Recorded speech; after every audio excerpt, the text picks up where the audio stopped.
third degree, master to understand literally the symbols and allegories of Oriental books as to anti-historical matters, is willfully to close our eyes against the light. To translate the symbols into the trivial and commonplace, is the blundering of mediocrity. All religious expression is symbolism, since we can describe only what we see, and the true objects of religion are the seen. The earliest instruments of education were symbols, and they and all other religious forms differed and still differ according to external circumstances and imagery, and according to differences of knowledge and mental cultivation. All language is symbolic, so far as it is applied to mental and spiritual phenomena and action. All words have, primarily, a material sense, however they may afterward get, for the ignorant, a spiritual nonsense. To retract, for example, is to draw back, and when applied to a statement, is symbolic, as much so as a picture of an arm drawn back, to express the same thing, would be. The very word spirit means breath, from the Latin verb spiro, breathe. To present a visible symbol to the eye of another is not necessarily to inform him of the meaning which that symbol has to you. Hence the philosopher soon superadded to the symbols explanations addressed to the ear, susceptible of more precision, but less effective and impressive than the painted or sculptured forms which he endeavored to explain. Out of these explanations grew by degrees a variety of narrations, whose true object and meaning were gradually forgotten, or lost in contradictions and incongruities. And when these were abandoned, and philosophy resorted to definitions and formulas, its language was but a more complicated symbolism, attempting in the dark to grapple with and picture ideas impossible to be expressed. For as with the visible symbol, so with the word, to utter it to you does not inform you of the exact meaning which it has to me, and thus religion and philosophy became to a great extent disputes as to the meaning of words. The most abstract expression for deity, which language can supply, is but a sign or symbol for an object beyond our comprehension, and not more truthful and adequate than the images of Osiris and Vishnu, or their names, except as being less sensuous and explicit. We avoid sensuousness only by resorting to simple negation. We come at last to define spirit by saying that it is not matter. Spirit is spirit. A single example of the symbolism of words will indicate to you one branch of Masonic study. We find in the English rite this phrase, I will always hail, ever conceal, and never reveal, and in the Catechism, these, q. I hail. A. I conceal, and ignorance, misunderstanding the word, hail, has interpolated the phrase, from whence do you hail? But the word is really, hell, from the Anglo-Saxon verb helen, helen, to cover, hide, or conceal. And this word is rendered by the Latin verb tigere, to cover or roof over, that ye fro me no thines will hell, says Gower, they hell fro me no priorate, says the Remont of the Rose. To heal a house, is a common phrase in Sussex, and in the west of England. He that covers a house with slates is called a healer. Wherefore, to heal means the same thing as to tile, itself symbolic, as meaning, primarily, to cover a house with tiles, and means to cover, hide, or conceal. Thus language too is symbolism, and words are as much misunderstood and misused as more material symbols are. Symbolism tended continually to become more complicated, and all the powers of heaven were reproduced on earth, until a web of fiction and allegory was woven, partly by art and partly by the ignorance of error, which the wit of man, with his limited means of explanation, will never unravel. Even the Hebrew theism became involved in symbolism and image worship, borrowed probably from an older creed and remote regions of Asia. The worship of the great Semitic nature gods Al or Els and its symbolical representations of Jehovah himself were not even confined to poetical or illustrative language. The priests were monoteists, the people idolaters. There are dangers inseparable from symbolism, which afford an impressive lesson in regard to the similar risks attendant on the use of language. The imagination, called in to assist the reason, usurps its place or leaves its ally helplessly entangled in its web. Names which stand for things are confounded with them, the means are mistaken for the end, the instrument of interpretation for the object, and thus symbols come to usurp an independent character as truths and persons. Though perhaps a necessary path, they were a dangerous one by which to approach the deity, in which many, says Plutarch, mistaking the sign for the thing signified, fell into a ridiculous superstition, while others, in avoiding one extreme, plunged into the no less hideous gulf of irreligion and impiety. It is through the mysteries, Cicero says, that we have learned the first principles of life, wherefore the term initiation is used with good reason, and they not only teach us to live more happily and agreeably, but they soften the pains of death by the hope of a better life hereafter. The mysteries were a sacred drama, exhibiting some legend significant of nature's changes, of the visible universe in which the divinity is revealed, and whose import was in many respects as open to the pagan as to the Christian. Nature is the great teacher of man, for it is the revelation of God. It neither dogmatizes nor attempts to tyrannize by compelling to a particular creed or special interpretation. It presents its symbols to us, and adds nothing by way of explanation. It is the text without the commentary, and, as we well know, it is chiefly the commentary and gloss that lead to error and heresy and persecution. The earliest instructors of mankind not only adopted the lessons of nature, but as far as possible adhered to her method of imparting them. In the mysteries, beyond the current traditions or sacred and enigmatic recitals of the temples, few explanations were given to the spectators, who were left, as in the school of nature, to make inferences for themselves. No other method could have suited every degree of cultivation and capacity. To employ nature's universal symbolism instead of the technicalities of language, rewards the humblest inquirer, and discloses its secrets to everyone in proportion to his preparatory training and his power to comprehend them. If their philosophical meaning was above the comprehension of some, their moral and political meanings are within the reach of all. These mystic shows and performances were not the reading of the lecture, but the opening of a problem. Requiring research, they were calculated to arouse the dormant intellect. They implied no hostility to philosophy, because philosophy is the great expounder of symbolism, although its ancient interpretations were often ill-founded and incorrect. The alteration from symbol to dogma is fatal to beauty of expression, and leads to intolerance and assumed infallibility.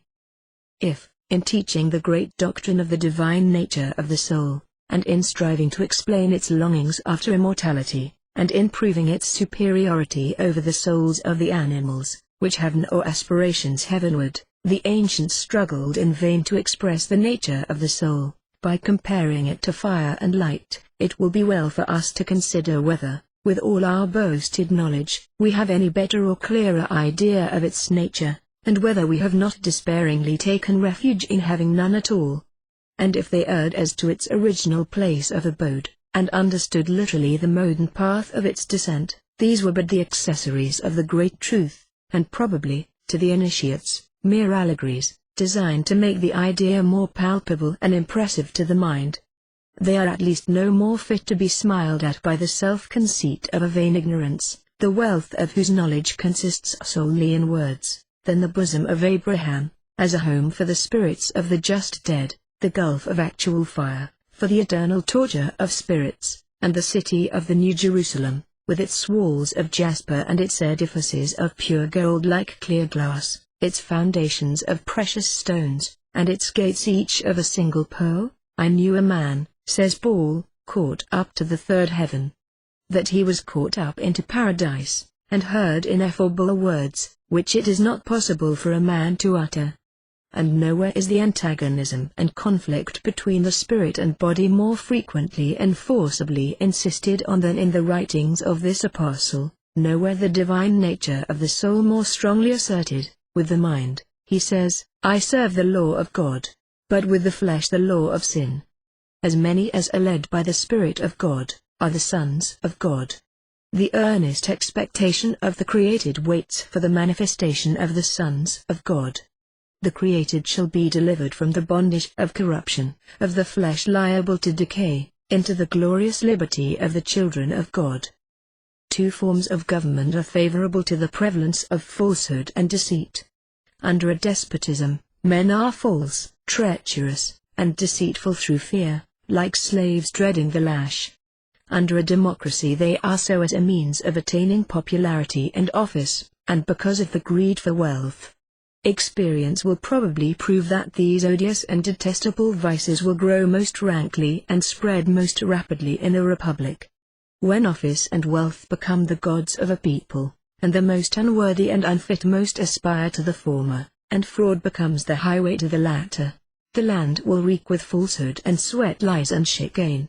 When the offices are open to all, merit and stern integrity and the dignity of unsullied honor will attain them only rarely and by accident. To be able to serve the country well, will cease to be a reason why the great and wise and learned should be selected to render service. Other qualifications, less honorable, will be more available. To adapt one's opinions to the popular humor, to defend, apologize for, and justify the popular follies, to advocate the expedient and the plausible, to caress, cajole, and flatter the elector, to beg like a spaniel for his vote, even if he be a negro 3 removes from barbarism, to profess friendship for a competitor and stab him by innuendo, to set on foot that which at third hand shall become a lie, being cousin german to it when uttered, and yet capable of being explained away, who is there that has not seen these low arts and base appliances put into practice, and becoming general, until success cannot be surely had by any more honorable means? The result being a state ruled and ruined by ignorant and shallow mediocrity, pert self-conceit, the greenness of unripe intellect, vain of a schoolboy's smattering of knowledge. The faithless and the false in public and in political life, will be faithless and false in private. The jockey in politics, like the jockey on the race course, is rotten from skin to core. Everywhere he will see first to his own interests, and whoso leans on him will be pierced with a broken reed. His ambition is ignoble, like himself, and therefore he will seek to attain alms by ignoble means, as he will seek to attain any other coveted object, land, money, or reputation. At length, office and honor are divorced. The place that the small and shallow, the knave or the trickster, is deemed competent and fit to fill, ceases to be worthy the ambition of the great and capable, or if not, these shrink from a contest, the weapons to be used wherein are unfit for a gentleman to handle. Then the habits of unprincipled advocates in law courts are naturalized in senates, and pettifoggers wrangle there, when the fate of the nation and the lives of millions are at stake. States are even begotten by villainy and brought forth by fraud, and rascalities are justified by legislators claiming to be honorable. Then contested elections are decided by perjured votes or party considerations, and all the practices of the worst times of corruption are revived and exaggerated in republics. It is strange that reverence for truth, that manliness and genuine loyalty, and scorn of littleness and unfair advantage, and genuine faith and godliness and large-heartedness should diminish, among statesmen and people, as civilization advances, and freedom becomes more general, and universal suffrage implies universal worth and fitness. In the age of Elizabeth, without universal suffrage, or societies for the diffusion of useful knowledge, or popular lecturers, or like her, the statesman, the merchant, the burgher, the sailor, were all alike heroic, fearing God only, and man not at all. Let but 100 or 2 years elapse, and in a monarchy or republic of the same race, nothing is less heroic than the merchant, the shrewd speculator, the office-seeker, fearing man only, and God not at all. Reverence for greatness dies out, and is succeeded by base envy of greatness. Every man is in the way of many, either in the path to popularity or wealth. There is a general feeling of satisfaction when a great statesman is displaced, or a general, who has been for his brief hour the popular idol, is unfortunate and sinks from his high estate. It becomes a misfortune, if not a crime, to be above the popular level. We should naturally suppose that a nation in distress would take counsel with the wisest of its sons. But, on the contrary, great men seem never so scarce as when they are most needed, and small men never so bold to insist on infesting place, as when mediocrity and incapable pretense and sophomoric greenness, and showy and sprightly incompetency are most dangerous. When France was in the extremity of revolutionary agony, she was governed by an assembly of provincial pettifoggers, and Robespierre, Marat, and Couthon ruled in the place of Mirabeau, Verney Ord, and Carnot. England was governed by the Rump Parliament, after she had beheaded her king. Cromwell extinguished one body, and Napoleon the other. Fraud, falsehood, trickery, and deceit in national affairs are the signs of decadence in states and precede convulsions or paralysis. To bully the weak and crouch to the strong, is the policy of nations governed by small mediocrity.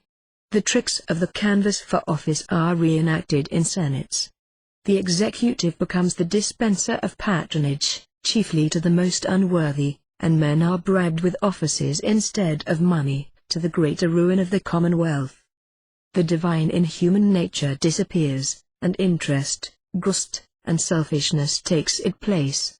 That is a sad and true allegory which represents the companions of Ulysses changed by the enchantments of Circe into swine. "Ye cannot," said the great teacher, "serve God and the mammon." When the thirst for wealth becomes general, it will be sought for as well dishonestly as honestly, by frauds and overreachings, by the knaveries of trade, the heartlessness of greedy speculation, by gambling in stocks and commodities that soon demoralizes a whole community. Men will speculate upon the needs of their neighbors and the distresses of their country. Bubbles that, bursting, impoverish multitudes, will be blown up by cunning knavery, with stupid credulity as its assistance and instrument. Huge bankruptcies, that startle a country like the earthquakes, and are more fatal, fraudulent assignments, engulfment of the savings of the poor, expansions and collapses of the currency, the crash of banks, the depreciation of government securities, prey on the savings of self-denial, and trouble with their depredations the first nourishment of infancy in the last sands of life, and fill with inmates the churchyards and lunatic asylums. But the sharper and speculator thrives and fattens. If his country is fighting by levy en masse for her very existence, he aids her by depreciating her paper, so that he may accumulate fabulous amounts with little outlay. If his neighbor is distressed, he buys his property for a song. If he administers upon an estate, it turns out insolvent, and the orphans are paupers. If his bank explodes, he is found to have taken care of himself in time. Society worships its paper and credit kings, as the old Hindus and Egyptians worshipped their worthless idols, and often the most obsequiously when in actual solid wealth they are the veriest paupers. No wonder men think there ought to be another world, in which the injustices of this may be atoned for, when they see the friends of ruined families begging the wealthy sharpers to give alms to prevent the orphaned victims from starving, until they may find ways of supporting themselves. States are chiefly avaricious of commerce and of territory.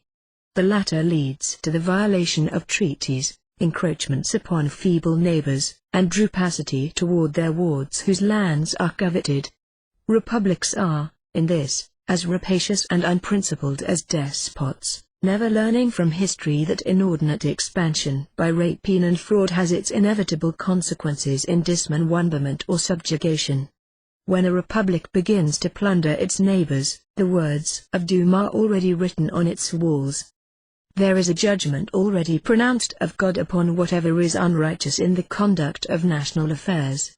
When civil war tears the vitals of a republic, let it look back and see if it has not been guilty of injustices, and if it has, let it humble itself in the dust.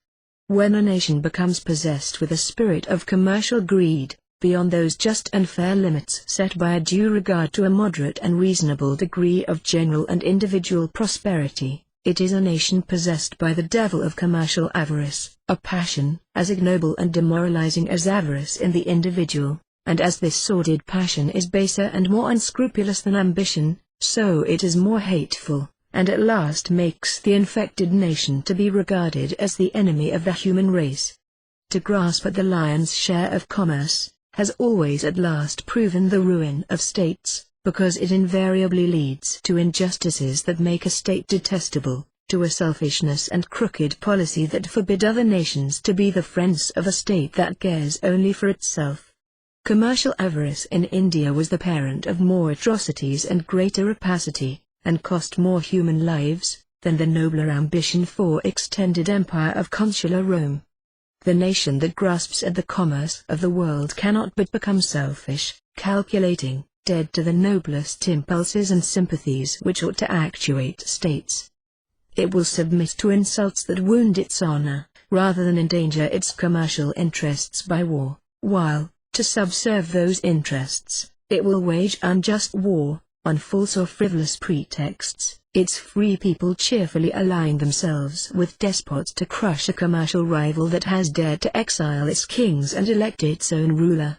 Thus the cold calculations of a sordid self-interest, in nations commercially avaricious, always at last displace the sentiments and lofty impulses of honor and generosity by which they rose to greatness, which made Elizabeth and Cromwell alike the protectors of Protestants beyond the 4 seas of England, against crown tyranny and mitred persecution, and, if they had lasted, would have forbidden alliances with czars and autocrats and Bourbons to re-enthrone the tyrannies of incapacity, and arm the Inquisition anew with its instruments of torture.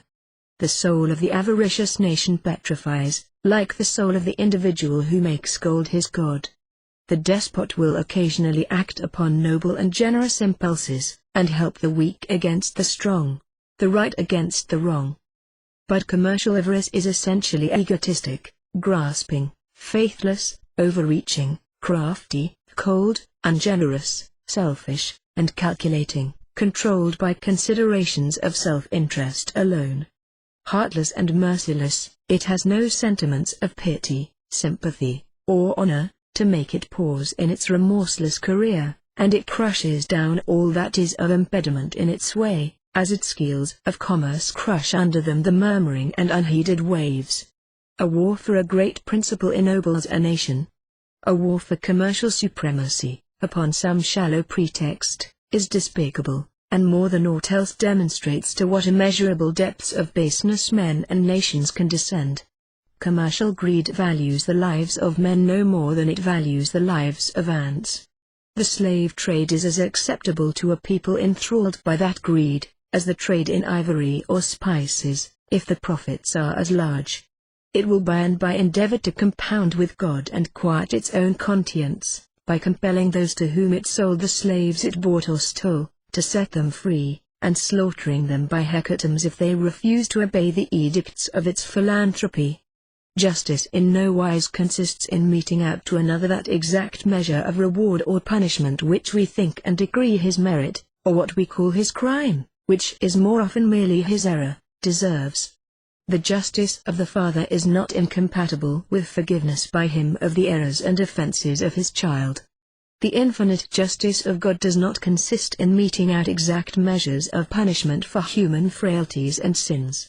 We are too apt to erect our own little and narrow notions of what is right and just into the law of justice, and to insist that God shall adopt that as his law, to measure off something with our own little tape line, and call it God's love of justice.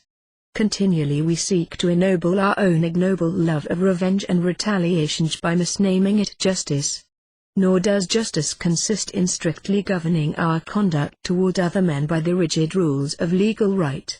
If there were a community anywhere, in which all stood upon the strictness of this rule, there should be written over its gates, as a warning to the unfortunates desiring admission to that inhospitable realm, the words which Dante says are written over the great gate of hell: "Let those who enter here leave hope behind." It is not just to pay the laborer in field or factory or workshop his current wages and no more, the lowest market value of his labor, for so long only as we need that labor and he is able to work, for when sickness or old age overtakes him, that is to leave him and his family to starve, and God will curse with calamity the people in which the children of the laborer out of work eat the boiled grass of the field, and mothers strangle their children, that they may buy food for themselves with the charitable pittance given for burial expenses. The rules of what is ordinarily termed justice may be punctiliously observed among the fallen spirits that are the aristocracy of hell. Justice, divorced from sympathy, is selfish indifference, not in the least more laudable than misanthropic isolation. There is sympathy even among the hair-like oscillatorias, a tribe of simple plants, armies of which may be discovered with the aid of the microscope, in the tiniest bit of scum from a stagnant pool. For these will place themselves, as if it were by agreement, in separate companies, on the side of a vessel containing them, and seem marching upward in rows, and when a swarm grows weary of its situation, and has a mind to change its quarters, each army holds on its sway without confusion or intermixture, proceeding with great regularity and order, as if under the directions of wise leaders. The ants and bees give each other mutual assistance, beyond what is required by that which human creatures are apt to regard as the strict law of justice. Surely we need but reflect a little, to be convinced that the individual man is but a fraction of the unit of society, and that he is indissolubly connected with the rest of his race. Not only the actions, but the will and thoughts of other men make or mar his fortunes, control his destinies, are unto him life or death, dishonor or honor. The epidemics, physical and moral, contagious and infectious, public opinion, popular delusions, enthusiasms, and the other great electric phenomena and currents, moral and intellectual, prove the universal sympathy. The vote of a single and obscure one, the utterance or self-will, ignorance, conceit, or spite, deciding an election and placing folly or incapacity or baseness in a senate, involves the country in war, sweeps away our fortunes, slaughters our sons, renders the labors of a life unavailing, and pushes on, helpless, with all our intellect to resist, into the grave. These considerations ought to teach us that justice to others and to ourselves is the same, that we cannot define our duties by mathematical lines ruled by the square, but must fill with them the great circle traced by the compasses, that the circle of humanity is the limit, and we are but the point in its center, the drops in the great Atlantic, the atom or particle, bound by a mysterious law of attraction which we term sympathy to every other atom in the mass, that the physical and moral welfare of others cannot be indifferent to us, that we have a direct and immediate interest in the public morality and popular intelligence, in the well-being and physical comfort of the people at large. The ignorance of the people, their pauperism and destitution, and consequent degradation, their brutalization and demoralization, are all diseases, and we cannot rise high enough above the people, nor shut ourselves up from them enough, to escape the miasmatic contagion and the great magnetic currents. Justice is peculiarly indispensable to nations. The unjust state is doomed of God to calamity and ruin. This is the teaching of the eternal wisdom and of history. Righteousness exalteth a nation, but wrong is a reproach to nations. The throne is established by righteousness. Let the lips of the ruler pronounce the sentence that is divine, and his mouth do no wrong in judgment. The nation that adds province to province by fraud and violence, that encroaches on the weak and plunders its wards, and violates its treaties and the obligation of its contracts, and for the law of honor and fair dealing substitutes the exigencies of greed and the base precepts of policy and craft and the ignoble tenets of expediency, is predestined to destruction, for here, as with the individual, the consequences of wrong are inevitable and eternal. A sentence is written against all that is unjust, written by God in the nature of man and in the nature of the universe, because it is in the nature of the infinite God. No wrong is really successful.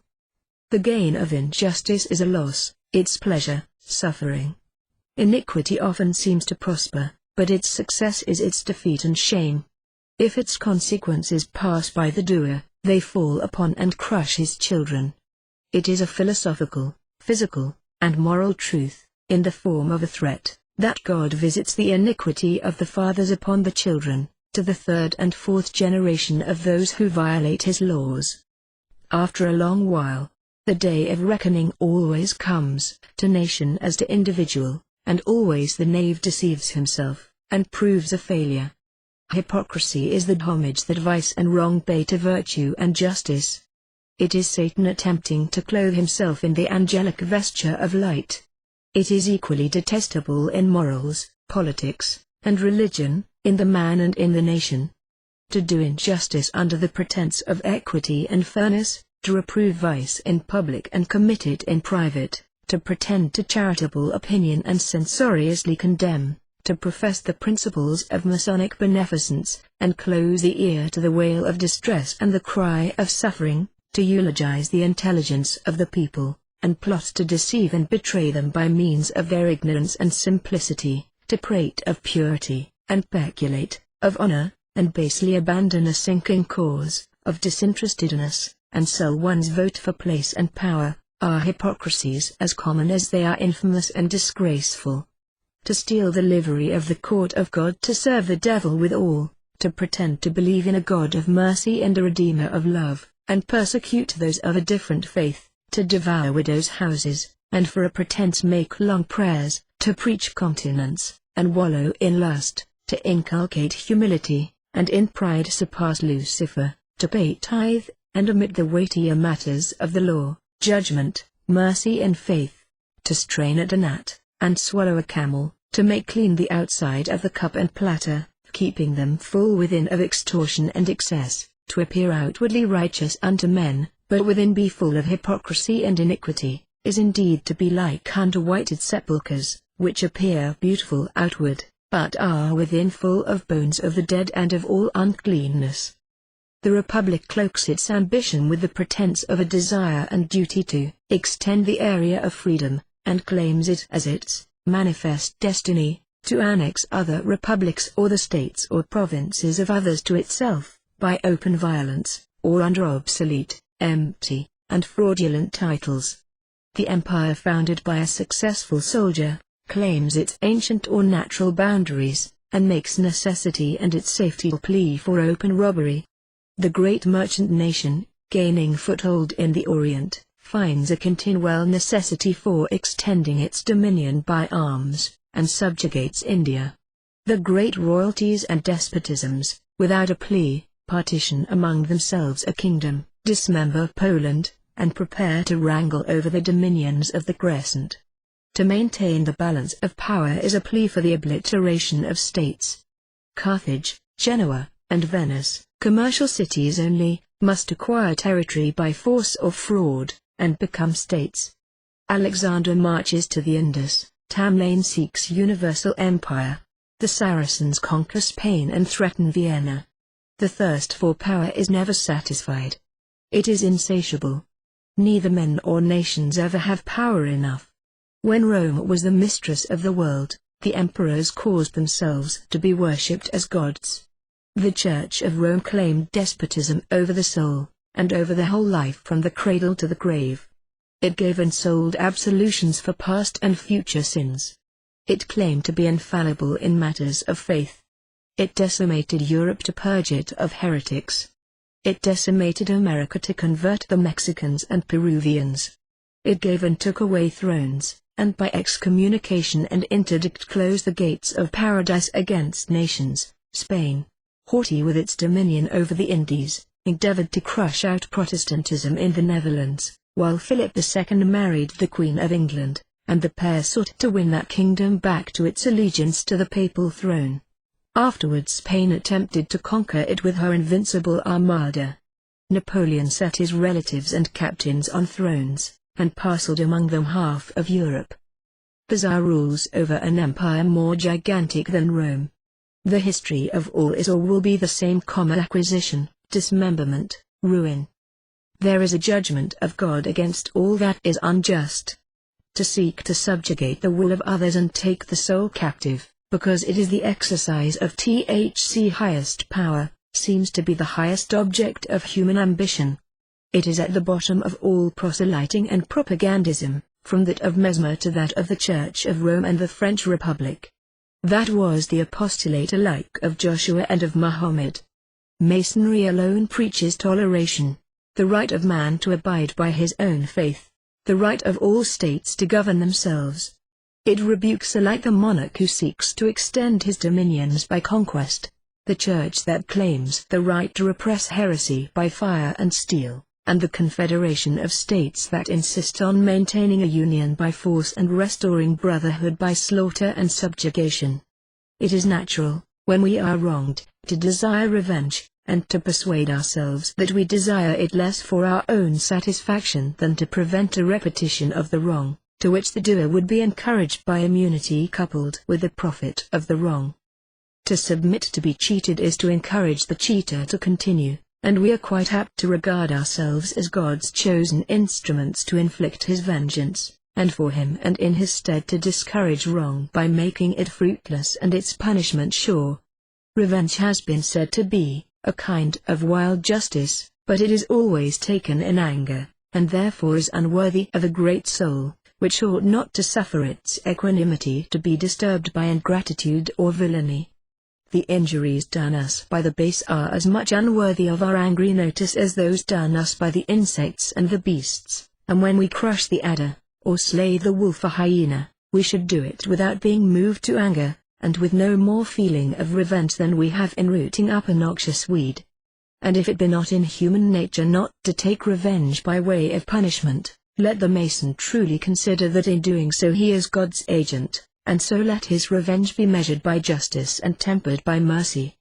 The law of God is, that the consequences of wrong and cruelty and crime shall be their punishment, and the injured and the wronged and the indignant are as much his instruments to enforce that law, as the diseases and public detestation, and the verdict of history and the execration of posterity are. No one will say that the inquisitor who has racked and burned the innocent, the Spaniard who hewed Indian infants, living, into pieces with his sword, and fed the mangled limbs to his bloodhounds, the military tyrant who has shot men without trial, the knave who has robbed or betrayed his state, the fraudulent banker or bankrupt who has beggared orphans, the public officer who has violated his oath, the judge who has sold injustice, the legislator who has enabled incapacity to work the ruin of the state, ought not to be punished. Let them be so, and let the injured or the sympathizing be the instruments of God's just vengeance, but always out of a higher feeling than mere personal revenge. Remember that every moral characteristic of man finds its prototype and one on creatures of lower intelligence, that the cruel foulness of the hyena, the savage rapacity of the wolf, the merciless rage of the tiger, the crafty treachery of the panther, are found among mankind, and ought to excite no other emotion, when found in the man, than when found in the beast. Why should the true man be angry with the geese that hiss, the peacocks that strut, the asses that bray, and the apes that imitate and chatter, although they wear the human form? Always, also, it remains true, that it is more noble to forgive than to take revenge, and that, in general, we ought too much to despise those who wrong us, to feel the emotion of anger, or to desire revenge. At the sphere of the sun, you are in the region of light. The Hebrew word for gold, zahab, also means light, of which the sun is to the earth the great source. So, in the great Oriental allegory of the Hebrews, the river Bais encompasses the land of gold or light, and the river Gene the land of Ethiopia or darkness. What light is, we no more know than the ancients did. According to the modern hypothesis, it is not composed of luminous particles shot out from the sun with immense velocity, but that body only impresses, on the ether which fills all space, a powerful vibratory movement that extends, in the form of luminous waves, beyond the most distant planets, supplying them with light and heat. To the ancients, it was an outflowing from the deity. To us, as to them, it is the apt symbol of truth and knowledge. To us, also, the upward journey of the soul through the spheres is symbolical, but we are as little informed as they whence the soul comes, where it has its origin, and whither it goes after death. They endeavored to have some belief and faith, some creed, upon those points. At the present days, men are satisfied to think nothing in regard to all that, and only to believe that the soul is a something separate from the body and outliving it, but whether existing before it, neither to inquire nor care. No one asks whether it emanates from the deity, or is created out of nothing, or is generated like the body, and the issue of the souls of the father and the mother. Let us not smile, therefore, at the ideas of the ancients, until we have a better belief, but accept their symbols as meaning that the soul is of a divine nature, originating in a sphere nearer the deity, and returning to that when freed from the enthrallment of the body, and that it can only return there when purified of all the sordidness and sin which have, as it were, become part of its substance, by its connection with the body. It is not strange that, thousands of years ago, men worshipped the sun, and that today that worship continues among the Parsis. Originally they looked beyond the orb to the invisible God, of whom the sun's light, seemingly identical with generation and life, was the manifestation and outflowing. Long before the Chaldean shepherds watched it on their plains, it came up regularly, as it now does, in the morning, like a god, and again sank, like a king retiring, in the west, to return again in due time in the same array of majesty. We worship immutability. It was that steadfast, immutable character of the sun that the men of Baalbek worshipped. His light-giving and life-giving powers were secondary attributes. The one grand idea that compelled worship was the characteristic of God which they saw reflected in his light, and fancied they saw in its originality the changelessness of deity. He had seen thrones crumble, earthquakes shake the world and hurl down mountains. Beyond Olympus, beyond the pillars of Hercules, he had gone daily to his abode, and had come daily again in the morning to behold the temples they built to his worship. They personified him as Brahma, Amun, Osiris, Bel, Adonis, Malkuth, Mithras, and Apollo, and the nations that did so grew old and died. Moss grew on the capitals of the great columns of his temples, and he shone on the moss. Grain by grain the dust of his temples grumbled and fell, and was borne off on the wind, and still he shone on crumbling column and architrave. The roof fell crashing on the pavement, and he shone in on the Holy of Holies with unchanging rays. It was not strange that men worshipped the Sunday. There is a water plant, on whose broad leaves the drops of water roll about without uniting, like drops of mercury. So arguments on points of faith, in politics or religion, roll over the surface of the mind.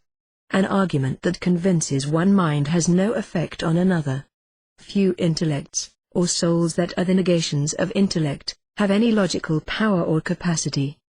There is a singular obliquity in the human mind that makes the false logic more effective than the true with 9/10 of those who are regarded as men of intellect. Even among the judges, not 1 in 10 can argue logically. Each mind sees the truth, distorted through its own medium. Truth, to most men, is like matter in the spheroidal state. Like a drop of cold water on the surface of a red-hot metal plate, it dances, trembles, and spins, and never comes into contact with it, and the mind may be plunged into truth, as the hand moistened with sulphurous acid may into melted metal, and be not even warmed by the immersion. The word chirimorchum is a compound one. Gesnius renders crum by the word noble or freeborn, ka meaning white, noble. It also means the opening of a window, the socket of the eye. Cri also means white, or an opening, and Chris, the orb of the sun, in Job Vei. 13 Index 7. Krishna is the Hindu sun god. Ka, the Parsi word, is the literal name of the Sunday from Ka or Ka, the sun, comes Kora, a name of Lower Egypt. The sun, Bryant says in his mythology, was called Ka, and Plutarch says that the Persians called the sun Kyrios. Kyrios, Lord, in Greek, like Adonai, Lord, in Phoenician and Hebrew, was applied to the Sunday. Many places were sacred to the sun, and called Kara, Kuria, Kuripolis, Kuren, Kureshchata, Kuresta, and Karusia in Sidea. The Egyptian deity called by the Greeks, Horus, was Hara, or Haroeris, Hor or Ha. The Sunday Hari is a Hindu name of the Sunday Arial, Rs, R, Ariaman, Aramonios. The I meaning fire or flame, are of the same kindred. Huns or Harma, Aram, Remus, Haram, Harameas, was Cadmus, the divine light or wisdom. Mercury, says Movers, is Ma, the Sunday in the Hebrew, or, is light, fire, or the Sunday Cyrus, said Ctesias, was so named from Quiros. The Sunday Charis, Hesychius says, was Adonis. Apollo, the sun god, was called Krios, from Gra, a city in Phasis. The people of Guian, originally Ethiopians or Cuthites, worshipped the sun under the title of Ikor and Eka. We know, through a precise testimony in the ancient annals of that the principal festivity of Malkath, the incarnation of the sun at the winter solstice, held at was called his rebirth or his awakening, and that it was celebrated by means of a pyre, on which the god was supposed to regain, through the aid of fire, a new life. This festival was celebrated in the month Perishus, Barat, the second day of which corresponded to the 25th of December. Karam, king of Tyre, Movers says, first performed this ceremony. These facts we learn from Josephus, Servius on the Aeneid, and the Dionysiacs of Nonnus, and through a coincidence that cannot be fortuitous, the same day was at Rome the Dies Natalis Solis Invicti, the festal day of the invincible Sunday. Under this title, Hercules, Heracles, was worshipped at Thus, while the temple was being erected, the death and resurrection of a sun god was annually represented at by Solomon's ally, at the winter solstice, by the power of Malkara the Zurian Heracles. Aeroeris or Haroeris, the elder Horus, is from the same old root that in the Hebrew has the form or, with the definite article prefixed, or, light, or the light, splendor, flame, the sun and his rays. The hieroglyphic of the younger Horus was the point in a circle, of the elder, a pair of eyes, and the festival of the 30th day of the month Epiphi, when the sun and moon were supposed to be in the same right line with the earth, was called the birthday of the eyes of Horus.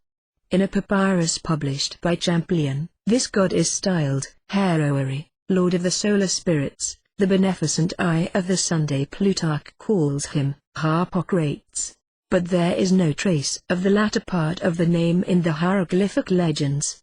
He is the son of Osiris and is represented sitting on a throne supported by lions, the same word, in Egyptian, meaning lion and Sunday. So Solomon made a great throne of ivory, plated with gold, with 6 steps, at each arm of which was a lion, and 1 on each side to each step, making 7 on each side. Again, the Hebrew word Gai means living, and Ram was, or shall be, raised or lifted up. The latter is the same as Rum, Aram, Haram, whence Aram, for Syria, or Aramea, high land. Karam, therefore, would mean, was raised up to life, or living.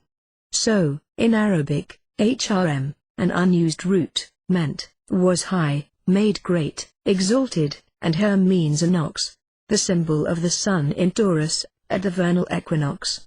Prem, therefore, improperly called Hiram, is Karam, the same as Hera, Hermes, and Heracles, the Heracles Darius Invictus, the personification of light and the sun, the mediator, redeemer, and savior. From the Egyptian word Ra came the Coptic Iro, and the Hebrew or, light. Hiro-eri, is Hor or Ha, the chief or master. Hor is also heat, and Hora, season or hour, and hence in several African dialects, as names of the sun, Aero, Aero, Aero, Gura, and the like. The royal name rendered Pharaoh, was Phra, that is, Pyra, the Sunday. The legend of the contest between Hora and Set, or Set Nubi, the same as Ba or Baal, is older than that of the strife between Osiris and Typhon, as old, at least, as the 19th dynasty.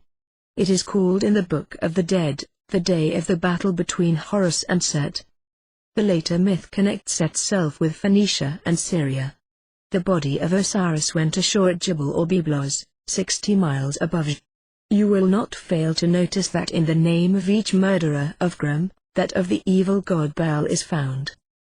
Hiro-eri was the god of time, as well as of life. The Egyptian legend was that the king of Byblos cut down the tamarisk tree containing the body of Osiris, and made of it a column for his palace. Isis, employed in the palace, obtained possession of the column, took the body out of it, and carried it away. Apuleius describes her as a beautiful female, over whose divine neck her long thick hair hung in graceful ringlets, and in the procession female attendants, with ivory combs, seemed to dress and ornament the royal hair of the goddess. The palm tree, and the lamp in the shape of a boat, appeared in the procession. If the symbol we are speaking of is not a mere modern invention, it is to these things it alludes. The identity of the legends is also confirmed by this hieroglyphic picture, copied from an ancient Egyptian monument, which may also enlighten you as to the lion's grip and the master's gavel. In the ancient Phoenician character, and in the Samaritan, a B, the two letters representing the numbers 1, 2, or unity and duality, means father, and is a primitive noun, common to all the Semitic languages. It also means an ancestor, originator, inventor, head, chief or ruler, manager, overseer, master, priest, prophet. Is simply father, when it is in construction, that is, when it precedes another word, and in English the preposition of is interposed, as Abial, the father of Al. Also, the final yod means my, so that by itself means, my father. David my father, Tukrin. 3. Vav, final is the possessive pronoun his, and Abu, which we read Abif, means, of my fathers. Its full meaning, as connected with the name of Krem, no doubt is, formerly one of my father's servants, or, slaves. The name of the Phoenician artificer is, in Samuel and Kings, 2 Sam. v. 11, 1 Kings v. 15, 1 Kings v. 40. In Chronicles it is with the addition of Tukrin. 12, and of Tukrin. Iv. 16. It is merely absurd to add the word, Abif, or, Abif, as part of the name of the artificer. And it is almost as absurd to add the word, Abi, which was a title and not part of the name. Joseph says, General XLV. 8, God has constituted me Abulpara, as father to Para, that is vizier or prime minister. Sohaman was called the second father of Artaxerxes, and when King Krem used the phrase, Kremabi, he meant that the artificer he sent Shlima was the principal or chief workman in his lineage. A medal copied by Montfaucon exhibits a female nursing a child, with ears of wheat in her hand, and the legend, Yao. She is seated on clouds, a star at her head, and 3 ears of wheat rising from an altar before her. Horus was the mediator, who was buried 3 days, was regenerated, and triumphed over the evil principle. The word Hari, in Sanskrit, means shepherd, as well as savior. Krishna is called Hari, as Jesus called himself the Good Shepherd. Ka means an aperture of a window, a cave, or the eye. Also it means white. It also means an opening, and noble, freeborn, highborn. Ka means consecrated, devoted, in Ethiopic. It is the name of a city, Josh. 6. 38, and of man, Isr. 32, X. 31, Ne. 11. Kaira, means nobility, a noble race. Buddha is declared to comprehend in his own person the essence of the Hindu Trimurti, and hence the triliteral monosyllable or is applied to him as being essentially the same as Brahma, Vishnu, Shiva. He is the same as Hermes, Thoth, Tort, and Tutates. One of his names is Harimaya or Hamaya, which are evidently the same name as Hermes and Kerm or Kerm. Hari, in Sanskrit, means Lord. A learned brother places over the 2 symbolic pillars, from right to left, the 2 words Zu and Baal, followed by the hieroglyphic equivalent, of the sun god, Amun-Ra. Is it an accidental coincidence, that in the name of each murderer are the 2 names of the good and evil deities of the Hebrews, for Ubel is but Yehubal or Yehobal? And that the 3 final syllables of the names, A, O, make A, U, M. The sacred word of the Hindus, meaning the triune God, life-giving, life-preserving, life-destroying, represented by the mystic character. The genuine acacia, also, is the thorny tamarisk, the same tree which grew up around the body of Osiris. It was a sacred tree among the Arabs, who made of it the idol Al-Aqsa, which Muhammad destroyed.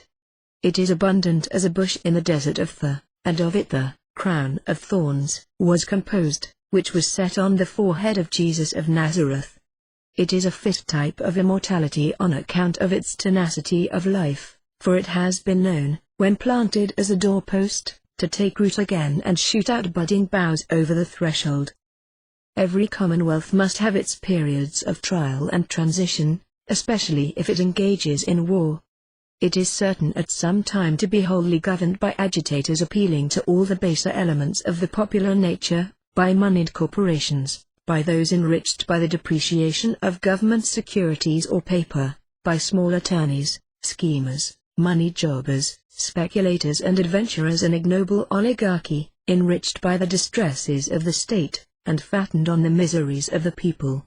Then all the deceitful visions of equality and the rights of man end, and the wronged and plundered state can regain a real liberty only by passing through greater varieties of untried being, purified in its transmigration by fire and blood. In a republic, it soon comes to pass that parties gather round the negative and positive poles of some opinion or notion, and that the intolerant spirit of a triumphant majority will allow no deviation from the standard of orthodoxy which it has set up for itself. Freedom of opinion will be professed and pretended to, but everyone will exercise it at the peril of being banished from political communion with those who hold the reins and prescribe the policy to be pursued. Slavishness to party and obsequiousness to the popular whims go hand in hand. Political independence only occurs in a fossil state, and men's opinions grow out of the acts they have been constrained to do or sanction.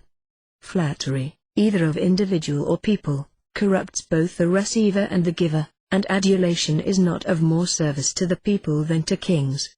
A Caesar, securely seated in power, cares less for it than a free democracy, nor will his appetite for it grow to exorbitance, as that of a people will, until it becomes insatiate. The effect of liberty to individuals is, that they may do what they please. To a people, it is to a great extent the same. If accessible to flattery, as this is always interested, and resorted to on low and base motives, and for evil purposes, either individual or people is sure, in doing what it pleases, to do what in honor and conscience should have been left undone. One ought not even to risk congratulations, which may soon be turned into complaints, and as both individuals and peoples are prone to make a bad use of power, to flatter them, which is a sure way to mislead them, well deserves to be called a crime. The first principle in a republic ought to be, that no man or set of men is entitled to exclusive or separate emoluments or privileges from the community, but in consideration of public services, which not being descendable, neither ought the omcies of magistrate, legislature, nor judge, to be hereditary. It is a volume of truth and wisdom, a lesson for the study of nations, embodied in a single sentence, and expressed in language which every man can understand. If a deluge of despotism were to overthrow the world, and destroy all institutions under which freedom is protected, so that they should no longer be remembered among men, this sentence, preserved, would be sufficient to rekindle the fires of liberty and revive the race of freemen. But, to preserve liberty, another must be added, that a free state does not confer office as a reward, especially for questionable services, unless she seeks her own ruin, but all officers are employed by her, in consideration solely of their will and ability to render service in the future, and therefore that the best and the most competent are always to be preferred. For, if there is to be any other rule, that of hereditary succession is perhaps as good as any. By no other rule is it possible to preserve the liberties of the state. By no other to entrust the power of making the laws to those only who have that keen instinctive sense of injustice and wrong which enables them to detect baseness and corruption in their most secret hiding places, and that moral courage and generous manliness and gallant independence that make them fearless in dragging out the perpetrators to the light of day, and calling down upon them the scorn and indignation of the world. The flatterers of the people are never such men. On the contrary, a time always comes to a republic, when it is not content, like Liberius, with a single Sejanus, but must have a host, and when those most prominent in the lead of affairs are men without reputation, statesmanship, ability, or information, the mere hacks of party, owing their places to trickery and want of qualification, with none of the qualities of head or heart that make great and wise men, and, at the same time, filled with all the narrow conceptions and bitter intolerance of political bigotry. These die, and the world's is none the wiser for what they have said and done. Their names sink in the bottomless pit of oblivion, but their acts of folly or knavery curse the body politic and at last prove its ruin. Politicians, in a free state, are generally hollow, heartless, and selfish. Their own aggrandizement is the end of their patriotism, and they always look with secret satisfaction on the disappointment or fall of one whose loftier genius and superior talents overshadow their own self-importance, or whose integrity and incorruptible honor are in the way of their selfish ends. The influence of the small aspirants is always against the great man. His accession to power may be, almost for a lifetime. One of themselves will be more easily displaced, and each hopes to succeed him, and so it at length comes to pass that men impudently aspire to and actually win the highest stations, who are unfit for the lowest clerkships, and incapacity and mediocrity become the surest passports to one's. The consequence is, that those who feel themselves competent and qualified to serve the people, refuse with disgust to enter into the struggle for office, where the wicked and Jesuitical doctrine that all is fair in politics is an excuse for every species of low villainy, and those who seek even the highest places of the state do not rely upon the power of a magnanimous spirit, on the sympathizing impulses of a great soul, to stir and move the people to generous, noble, and heroic resolves, and to wise and manly action, but, like spaniels erect on their hind legs, with four paws obsequiously suppliant, fawn, flatter, and actually beg for votes. Rather than descend to this, they stand contemptuously aloof, disdainfully refusing to court the people, and acting on the maxim, that, mankind has no title to demand that we shall serve them in spite of themselves. It is lamentable to see a country split into factions, each following this or that great or brazen-fronted leader with a blind, unreasoning, unquestioning hero worship. It is contemptible to see it divided into parties, whose sole end is the spoils of victory, and their chiefs the low, the base, the venal and the snob. Such a country is in the last stages of decay, and near its end, no matter how prosperous it may seem to be. It wrangles over the volcano and the earthquake. But it is certain that no government can be conducted by the men of the people, and for the people, without a rigid adherence to those principles which our reason commends as fixed and sound. These must be the tests of parties, men, and measures. Once determined, they must be inexorable in their application, and all must either come up to the standard or declare against it. Men may betray, principles never can. Oppression is one invariable consequence of misplaced confidence in treacherous man. It is never the result of the working or application of a sound, just, well-tried principle. Compromises which bring fundamental principles into doubt, in order to unite in one party men of antagonistic creeds, are frauds, and end in ruin, the just and natural consequence of fraud. Whenever you have settled upon your theory and creed, sanction no departure from it in practice, on any ground of expediency. It is the Master's word. Yield it up neither to flattery nor force. Let no defeat or persecution rob you of it. Believe that he who once blundered in statesmanship will blunder again, that such blunders are as fatal as crimes, and that political nearsightedness does not improve by age. There are always more impostors than seers among public men, more false prophets than true ones, more prophets of Baal than of Jehovah, and Jerusalem is always in danger from the Assyrians. Sallust said that after a state has been corrupted by luxury and idleness, it may by its mere greatness bear up under the burden of its vices. But even while he wrote, Rome, of which he spoke, had played out her masquerade of freedom. Other causes than luxury and sloth destroy republics. If small, their larger neighbors extinguish her by absorption. If of great extent, the cohesive force is too feeble to hold them together, and they fall to pieces by their own weight. The paltry ambition of small men disintegrates them. The want of wisdom in their councils creates exasperating issues. Usurpation of power plays its part, incapacity seconds corruption, the storm rises, and the fragments of the incoherent raft strew the sandy shores, reading to mankind another lesson for it to disregard. The 47th proposition is older than Pythagoras. It is this: in every right-angled triangle, the sum of the squares of the base and perpendicular is equal to the square of the hypotenuse.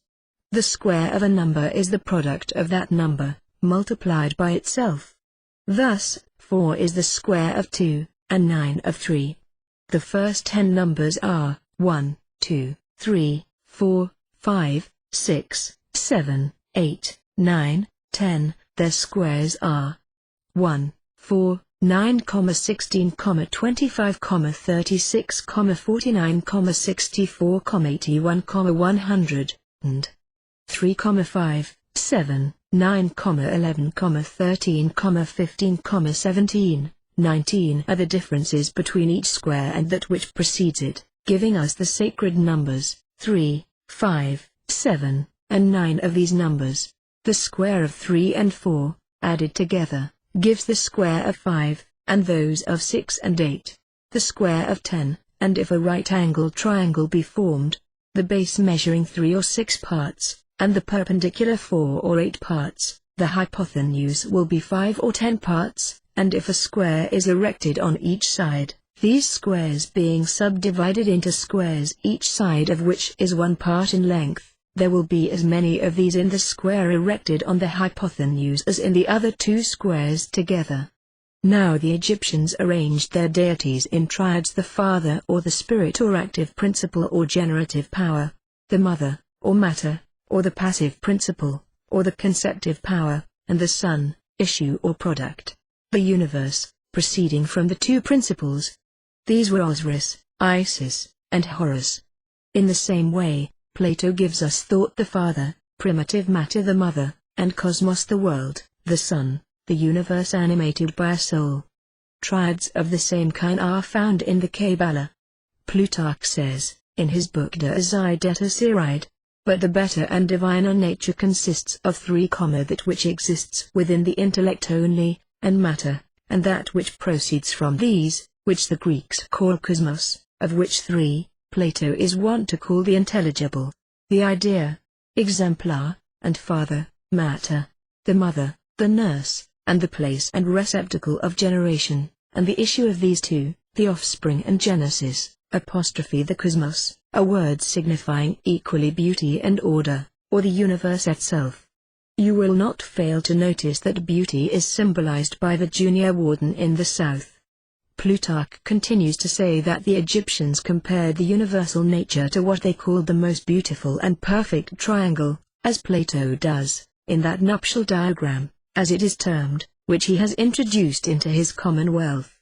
When he adds that this triangle is right-angled, and its sides respectively as 3, 4, and 5, and he says, we must suppose that the perpendicular is designed by them to represent the masculine nature, the base the feminine, and that the hypotenuse is to be looked upon as the offspring of both, and accordingly the first of them will aptly enough represent Osiris, or the prime cause, the second, Isis, or the receptive capacity, the last, Horus, or the common effect of the other 2.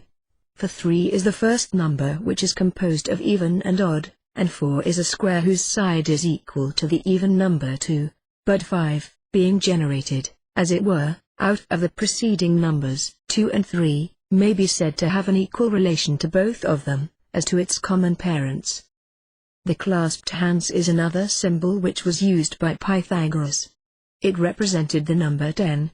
the sacred number in which all the preceding numbers were contained, the number expressed by the mysterious teracts, a figure borrowed by him and the Hebrew priests alike from the Egyptian sacred science, and which ought to be replaced among the symbols of the master's degree, where it of right belongs. The Hebrews formed it thus, with the letters of the divine name. The tetracts thus leads you, not only to the study of the Pythagorean philosophy as to numbers, but also to the Kabbalah, and will aid you in discovering the true word, and understanding what was meant by the music of the spheres. Modern science strikingly confirms the ideas of Pythagoras in regard to the properties of numbers, and that they govern in the universe. Long before his time, nature had extracted her cube roots and her squares. All the forces at man's disposal or under man's control, or subject to man's influence, are his working tools. The friendship and sympathy that knit heart to heart are a force like the attraction of cohesion, by which the sandy particles became the solid rock. If this law of attraction or cohesion were taken away, the material worlds and suns would dissolve in an instant into thin invisible vapor.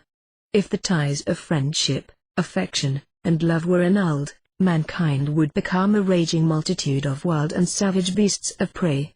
The sand hardens into rock under the immense superincumbent pressure of the ocean, aided sometimes by the irresistible energy of fire, and when the pressure of calamity and danger is upon an order or a country, the members or the citizens ought to be the more closely united by the cohesion of sympathy and interdependence. Morality is a force. It is the magnetic attraction of the heart toward truth and virtue. The needle, imbued with this mystic property, and pointing unerringly to the north, carries the mariner safely over the trackless ocean, through storm and darkness, until his glad eyes behold the beneficent beacons that welcome him to safe and hospitable harbor. Then the hearts of those who love him are gladdened, and his home made happy, and this gladness and happiness are due to the silent, unostentatious, unerring monitor that was the sailor's guide over the weltering waters. But if drifted too far northward, he finds the needle no longer true, but pointing elsewhere than to the north. What a feeling of helplessness falls upon the dismayed mariner, what utter loss of energy and courage. It is as if the great axioms of morality were to fail and be no longer true, leaving the human soul to drift helplessly, eyeless like Prometheus, at the mercy of the uncertain, faithless currents of the deep. Honor and duty are the pole stars of a mason, the Dioscuri, by never losing sight of which he may avoid disastrous shipwreck. These pay Linus watched, until, overcome by sleep, and the vessel no longer guided truly, he fell into and was swallowed up by the insatiable sea. So the mason who loses sight of these, and is no longer governed by their beneficent and potential force, is lost, and sinking out of sight, will disappear unhonored and unwept. The force of electricity, analogous to that of sympathy, and by means of which great thoughts or base suggestions, the utterances of noble or ignoble natures, flash instantaneously over the nerves of nations, the force of growth, fit type of immortality, lying dormant 3,000 years in the wheat grains buried with their mummies by the old Egyptians, the forces of expansion and contraction, developed in the earthquake and the tornado, and giving birth to the wonderful achievements or steam, have their parallelisms in the moral world, in individuals, and nations. Growth is a necessity for nations as for men. Its cessation is the beginning of decay. In the nation as well as the plant it is mysterious, and it is irresistible. The earthquakes that rend nations asunder, overturn thrones, and engulf monarchies and republics, have been long prepared for, like the volcanic eruption. Revolutions have long routes in the past. The force exerted is in direct proportion to the previous restraint and compression. The true statesman ought to see in progress the causes that are in due time to produce them, and he who does not is but a blind leader of the blind. The great changes in nations, like the geological changes of the earth, are slowly and continuously wrought. The waters, falling from heaven as rain and dews, slowly disintegrate the granite mountains, abrade the plains, leaving hills and ridges of denudation as their monuments, scoop out the valleys, fill up the seas, narrow the rivers, and after the lapse of thousands on thousands of silent centuries, prepare the great alluvia for the growth of their plant, the snowy envelope of whose seeds is to employ the looms of the world, and the abundance or penury of whose crops shall determine whether the weavers and spinners of other realms shall have work to do or starve. So public opinion is an immense force, and its currents are as inconstant and incomprehensible as those of the atmosphere.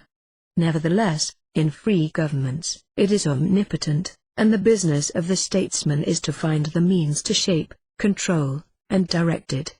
According as that is done, it is beneficial and conservative, or destructive and ruinous. The public opinion of the civilized world is international law, and it is so great a force, though with no certain and fixed boundaries, that it can even constrain the victorious despot to be generous, and aid an oppressed people in its struggle for independence. Habit is a great force, it is second nature, even in trees. It is as strong in nations as in men. So also are prejudices, which are given to men and nations as the passions are common as forces, valuable, if properly and skillfully availed of, or destructive, if unskillfully handled. Above all, the love of country, state pride, the love of home, are forces of immense power. Encourage them all. Insist upon them in your public men. Permanency of home is necessary to patriotism. A migratory race will have little love of country. State pride is a mere theory and chimera, where men remove from state to state with indifference, like the Arabs, who camp here today and there tomorrow. If you have eloquence, it is a mighty force. See that you use it for good purposes, to teach, exhort, ennoble the people, and not to mislead and corrupt them. Corrupt and venal orators are the assassins of the public liberties and of public morals. The will is a force, its limits as yet unknown. It is in the power of the will that we chiefly see the spiritual and divine in man. There is a seeming identity between his will that moves other men, and the creative will whose action seems so incomprehensible. It is the men of will and action, not the men of pure intellect, that govern the world. Finally, the three greatest moral forces are faith, which is the only true wisdom, and the very foundation of all government, hope, which is strength, and ensures success, and charity, which is beauty, and alone makes animated, united effort possible.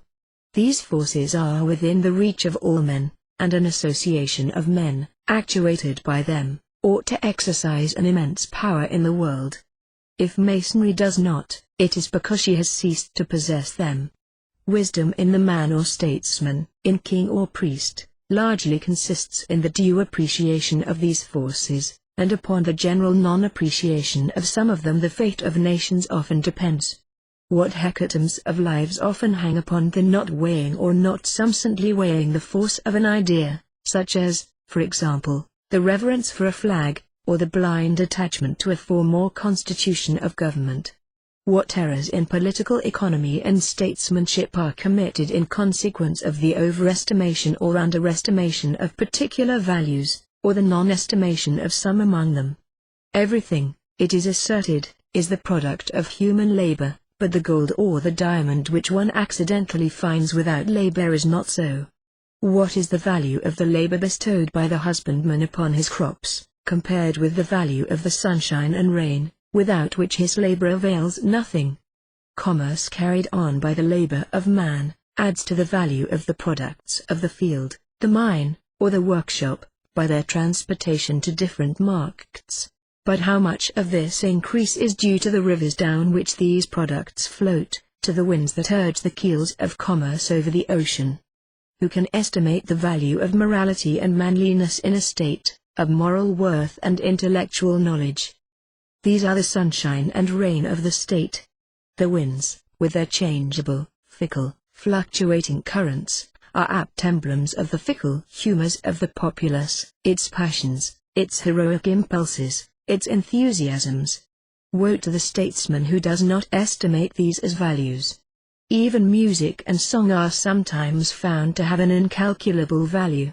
Every nation has some song of a proven value, more easily counted in lives than dollars. The Marseillaise was worth to revolutionary France who shall say how many thousand men?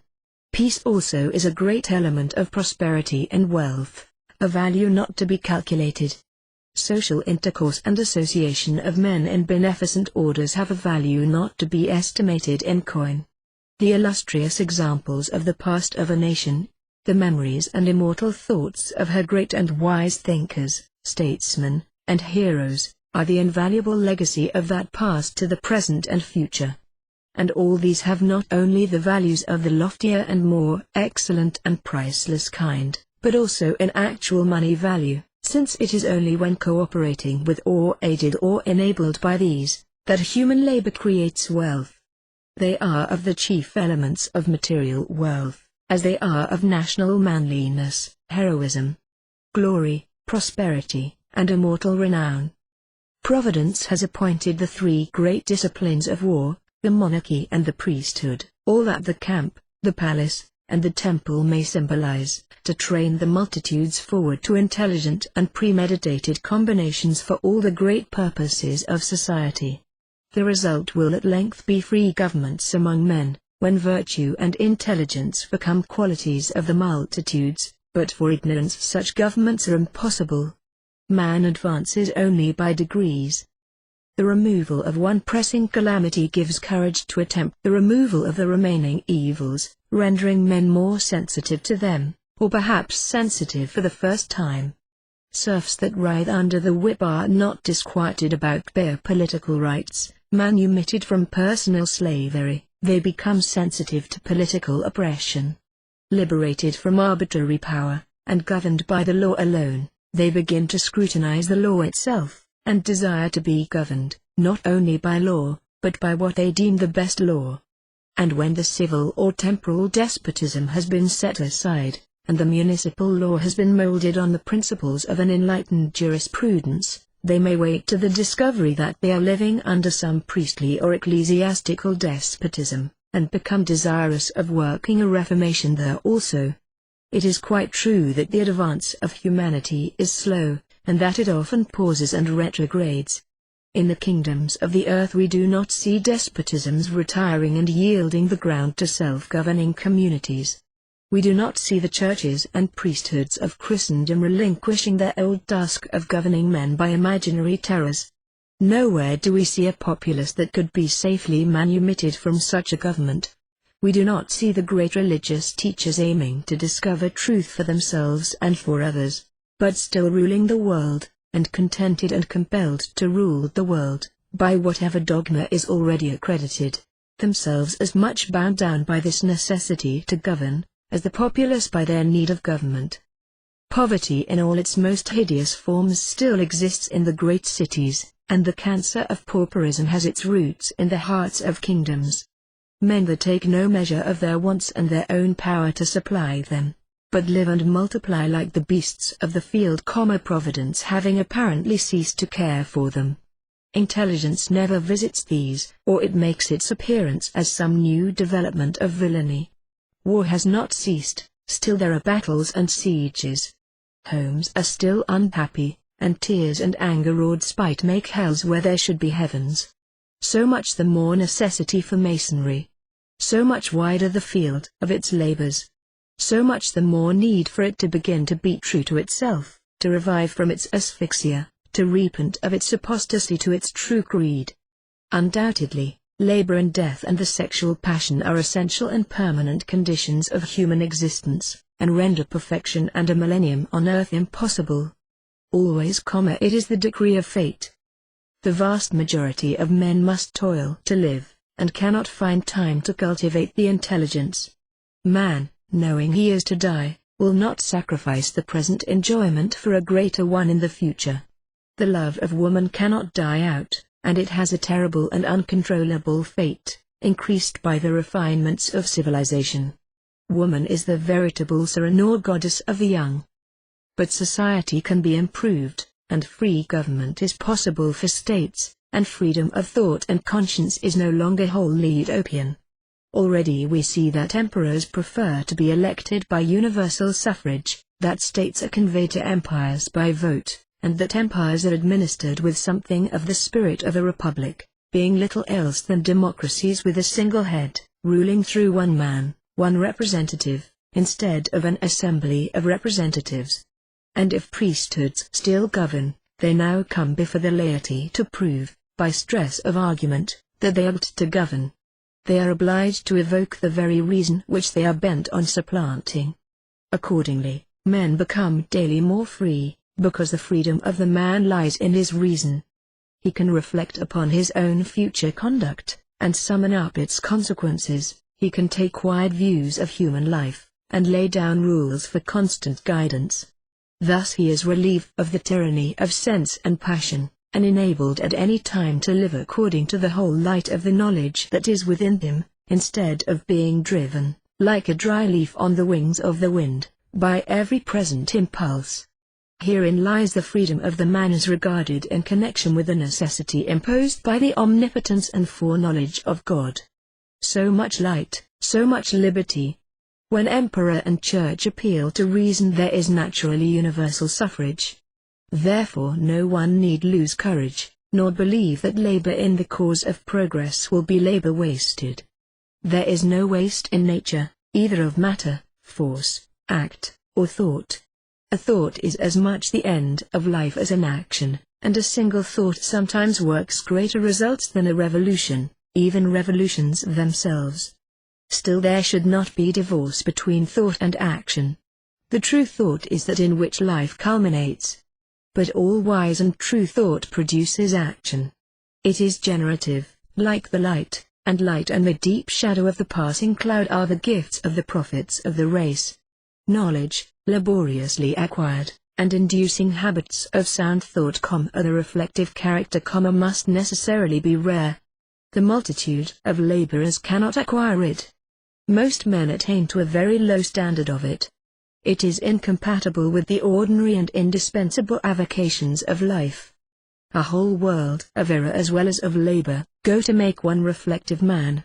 In the most advanced nation of Europe there are more ignorant than wise, more poor than rich, more automatic laborers, the mere creatures of habit, than reasoning and reflective men. The proportion is at least 1,000 to 1. Unanimity of opinion is so obtained. It only exists among the multitude who do not think, and the political or spiritual priesthood who think for that multitude, who think how to guide and govern them. When men begin to reflect, they begin to differ. The great problem is to find guides who will not seek to be tyrants. This is needed even more in respect to the heart than the head. Now, every man earns his special share of the produce of human labor, by an incessant scramble, by trickery and deceit. Useful knowledge, honorably acquired, is too often used after a fashion not honest or reasonable, so that the studies of youth are far more noble than the practices of manhood.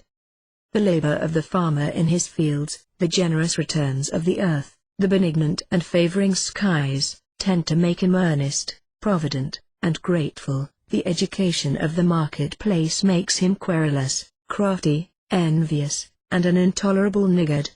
Masonry seeks to be this beneficent, unambitious, disinterested guide, and it is the very condition of all great structures that the sound of the hammer and the clink of the trowel should be always heard in some part of the building. With faith in man, hope for the future of humanity, loving kindness for our fellows, Masonry and the Mason must always work and teach. Let each do that for which he is best fitted. The teacher also is a workman. Praiseworthy as the active navigator is, who comes and goes and makes one climb partake of the treasures of the other, and one to share the treasures of all, he who keeps the beacon light upon the hill is also at his post. Masonry has already helped cast down some idols from their pedestals, and grind to impalpable dust some of the links of the chains that held men's souls in bondage.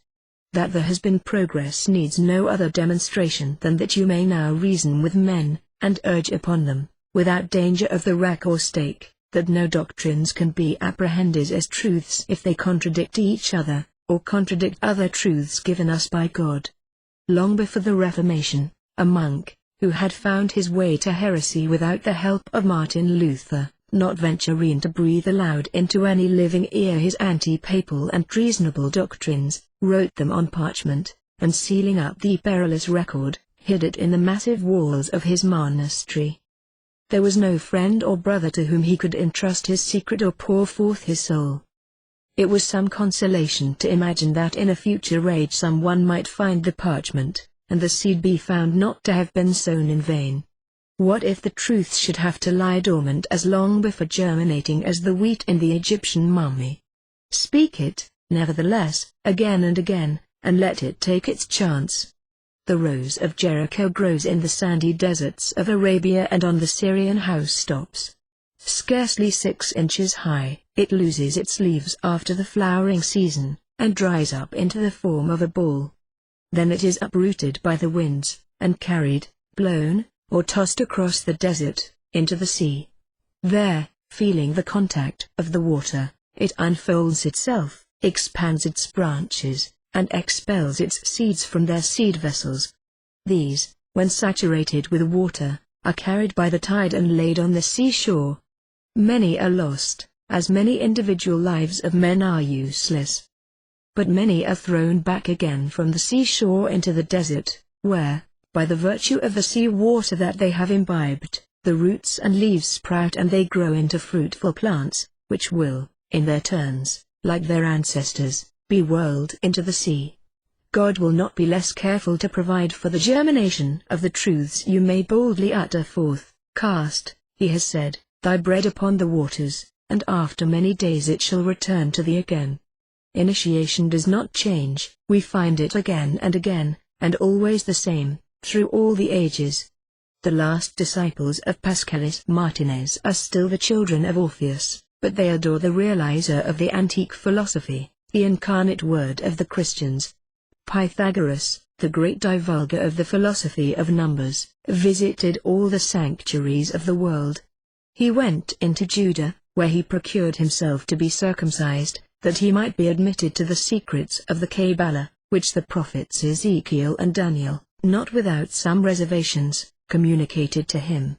Then, not without some difficulty, he succeeded in being admitted to the Egyptian initiation, upon the recommendation of King Amasis. The power of his genius supplied the deficiencies of the imperfect communications of the Hierophants, and he himself became a master and a revealer. Pythagoras defined God, a living and absolute verity clothed with light. He said that the word was number manifested by form. He made all descend from the thedyacts, that is to say, from the quaternary. God, he said again, is the supreme music, the nature of which is harmony. Pythagoras gave the magistrates of Crotona this great religious, political and social precept: there is no evil that is not preferable to anarchy. Pythagoras said, even as there are 3 divine notions and 3 intelligible regions, so there is a triple word, for the hierarchical order always manifests itself by threes. There are the word simple, the word hieroglyphical, and the word symbolic. In other terms, there are the word that expresses, the word that conceals, and the word that signifies. The whole hieratic intelligence is in the perfect knowledge of these 3 degrees. Pythagoras enveloped doctrine with symbols, but carefully eschewed personifications and images, which, he thought, sooner or later produced idolatry. The Holy Kabbalah, or tradition of the children of Seth, was carried from Chaldea by Abraham, taught to the Egyptian priesthood by Joseph, recovered and purified by Moses, concealed under symbols in the Bible, revealed by the Savior to Saint John, and contained, entire, under hieratic figures analogous to those of all antiquity, in the Apocalypse of that apostle. The Kabbalists consider God as the intelligent, animated, living infinite. He is not, for them, either the aggregate of existences, or existence in the abstract, or a being philosophically definable. He is in all, distinct from all, and greater than all. His name even is ineffable, and yet this name only expresses the human ideal of his divinity. What God is in himself, it is not given to man to comprehend. God is the absolute of faith, but the absolute of reason is being. I am that I am, is a wretched translation. Being, existence, is by itself, and because it is. The reason of being, is being itself. We may inquire, why does something exist? that is, why does such or such a thing exist? But we cannot, without being absurd, ask, why is being? That would be to suppose being before being. If being had a cause, that cause would necessarily be, that is, the cause and effect would be identical. Reason and science demonstrate to us that the modes of existence and being balance each other in equilibrium according to harmonious and hierarchical laws. But a hierarchy is synthesized, in ascending, and becomes ever more and more monarchical. Yet the reason cannot pause at a chief, without being alarmed at the abysses which it seems to leave above this supreme monarch. Therefore it is silent, and gives place to the faith it adores. What is certain, even for science and the reason, is, that the idea of God is the grandest, the most holy, and the most useful of all the aspirations of man, that upon this belief morality reposes, with its eternal sanction. This belief, then, is in humanity, the most real of the phenomena of being, and if it were false, nature would affirm the absurd, nothingness would give form to life, and God would at the same time be and not be. It is to this philosophic and incontestable reality, which is termed the idea of God, that the Kabbalists give a name. In this name all others are contained. Its ciphers contain all the numbers, and the hieroglyphics of its letters express all the laws and all the things of nature. Being is being, the reason of being is in being, in the beginning is the Word, and the Word in logic formulated speech, the spoken reason, the Word is in God, and is God Himself, manifested to the intelligence. Here is what is above all the philosophies. This we must believe, under the penalty of never truly knowing anything, and relapsing into the absurd skepticism of Pyrrho. The priesthood, custodian of faith, wholly rests upon this basis of knowledge, and it is in its teachings we must recognize the divine principle of the eternal Word. Light is not spirit, as the Indian Hierophants believed it to be, but only the instrument of the Spirit. It is not the body of the protoplasts, as the theurgists of the school of Alexandria taught, but the first physical manifestation of the divine afflatus. God eternally creates it, and man, in the image of God, modifies and seems to multiply it. The high magic is styled, the sacerdotal art, and, the royal art. In Egypt, Greece, and Rome, it could not but share the greatnesses and decadences of the priesthood and of royalty. Every philosophy hostile to the national worship and to its mysteries, was of necessity hostile to the great political powers, which close their grandeur, if they cease, in the eyes of the multitudes, to be the images of the divine power. Every crown is shattered, when it clashes against the tiara. Plato, writing to Dionysius the Younger, in regard to the nature of the first principle, says, I must write to you in enigmas, so that if my letter be intercepted by land or sea, he who shall read it may in no degree comprehend it. And then he says, all things surround their king, they are, on account of him, and he alone is the cause of good things, second for the seconds and third for the thirds. There is in these few words a complete summary of the theology of the Sephiroth. The king is Ein Sof, being supreme and absolute. From this center, which is everywhere, all things ray forth, but we especially conceive of it in three manners and in three different spheres. In the divine world, as Aluth, which is that of the first cause, and wherein the whole eternity of things in the beginning existed as unity, to be afterward, during eternity uttered forth, clothed with form, and the attributes that constitute them matter. The first principle is single and first, and yet not the very illimitable deity, incomprehensible, undefinable, but himself in so far as manifested by the creative thought. To compare littleness with infinity, Arkwright, as inventor of the spinning jenny, and not the man Arkwright otherwise and beyond that. All we can know of the very God is, compared to his wholeness, only as an infinitesimal fraction of a unit, compared with an infinity of units. In the world of creation, which is that of second causes, the Kabbalistic world Briar, the autocracy of the first principle is complete, but we conceive of it only as the cause of the second causes. Here it is manifested by the binary, and is the creative principle passive. Finally, In the third world, Yezyara, or of formation, it is revealed in the perfect form, the form of forms, the world, the supreme beauty and excellence, the created perfection. Thus the principle is at once the first, the second, and the third, since it is all in all, the center and cause of all. It is not the genius of Plato that we here admire. We recognize only the exact knowledge of the initiate. The great apostle St. John did not borrow from the philosophy of Plato the opening of his gospel. Plato, on the contrary, drank at the same springs with St. John and Philo, and John in the opening verses of his paraphrase, states the first principles of a dogma common to many schools, but in language especially belonging to Philo, whom it is evident he had read. The philosophy of Plato, the greatest of human revealers, could yearn toward the Word made man, the gospel alone could give him to the world. Doubt, in presence of being and its harmonies, skepticism, in the face of the eternal mathematics and the immutable laws of life which make the divinity present and visible everywhere, as the human is known and visible by its utterances of word and act. Is this not the most foolish of superstitions, and the most inexcusable as well as the most dangerous of all credulities? Thought, we know, is not the result or consequence of the organization of matter, of the chemical or other action or reaction of its particles, like effervescence and gaseous explosions. On the contrary, the fact that thought is manifested and realized in act human or act divine, proves the existence of an entity, or unity, that thinks. And the universe is the infinite utterance of one of an infinite number of infinite thoughts, which cannot but emanate from an infinite and thinking source.